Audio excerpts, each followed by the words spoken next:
वक्फ act 2025 मिली जानकारी के मुताबिक भारत की सियासत में एक बहुत बड़ा भूचाल लाने वाला है।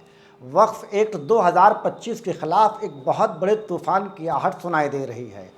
कहा यह भी जा रहा है कि शाहीन बाग से बड़ा विरोध प्रदर्शन को जन्म देगा ये कानून। इस विरोध प्रदर्शन की आहट ने नीतीश कुमार, चंद्रबाबू नायडू, चिराग पासवान और जयंत चौधरी के रातों की नींद हराम करने के साथ ही बीजेपी के लिए भी बड़ी मुश्किलें खड़ी कर दी हैं। खबरों के मुताबिक बीजेपी नीतीश, नायडू, चिराग पासवान और जयंत चौधरी का बेड़ा गर्क करने के बाद अपनी सत्ता भी नहीं बचा पाएगी। सुप्रीम कोर्ट में चल रही कानूनी लड़ाई के दरमियान वक्फ एक्ट के खिलाफ वेलफेयर पार्टी ऑफ इंडिया ने बीजेपी के सामने एक नया मोर्चा खोल दिया है।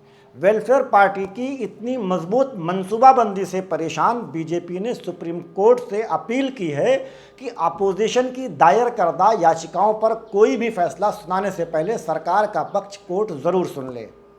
इस मंसूबाबंदी की पूरी जानकारी हम आगे बताएंगे। फिलहाल चैनल को सब्सक्राइब, फेसबुक पेज को फॉलो कर लीजिए।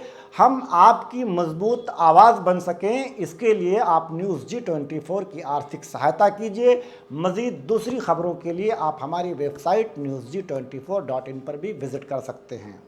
वेलफेयर पार्टी ऑफ इंडिया ने वक्फ कानून में की गई धांधलियों का पूरा कच्चा चट्टा खोलकर रख दिया है। साथ ही इस कानून को कैसे रद्द किया जाएगा, इसकी पूरी रूपरेखा भी तैयार कर ली है। वेलफेयर पार्टी के 8 पेजों के मास्टर प्लान ने बीजेपी को सकते में ला दिया है। पार्टी के मंसूबाबंदी से परेशान बीजेपी हुकूमत अभी से वेलफेयर पार्टी के कारकुनान को नज़रबंद करने पर विचार कर रही है। बीजेपी ने किस तरह वक्फ जायदाद को लूटने का रास्ता साफ किया है, वेलफेयर पार्टी ने इसकी पूरी कलई खोलकर रख दी है। 8 पेजों के इस मास्टर प्लान की डिटेल्स की बात की जाए तो इस डॉक्यूमेंट में सबसे पहले तमाम मज़ाहिब के औकाफ को कोट करते हुए लिखा गया है कि जब दूसरे तमाम मज़ाहिब के औकाफ से मज़हब के लोग ही मैनेज करते हैं तो मुस्लिम औकाफ में हिंदुओं की शमूलियत क्यों। दस्तावेज़ के मुताबिक वक्फ कानून 2025 आइन के आर्टिकल 14, आर्टिकल 25 से 28 और आर्टिकल 30 का खुला उल्लंघन है। पार्टी का मानना है कि औकाफ के सेंट्रलाइजेशन से वक्फ बोर्ड पर हुकूमत का तसल्लुत ज़्यादा हो जाएगा, जिससे वक्फ की जायदाद में बदउनवानी को फ़रोग मिलेगा। वक्फ बाई यूज़र के हवाले से कहा गया है कि इस अमेंडमेंट से लाखों ऐसी वक्फ प्रॉपर्टी जिनका कोई रिकॉर्ड नहीं है, जैसे कब्रिस्तान, मस्जिद और मदरसे, जो मुसलमान अपनी ज़मीनों पर बना लेते हैं लेकिन दस्तावेजी एतबार से इनका कोई इंदराज नहीं होता, ऐसी सारी वक्फ जायदादें विवादित करार देकर मुसलमानों को उनके इस्तेमाल से वंचित कर दिया जाएगा।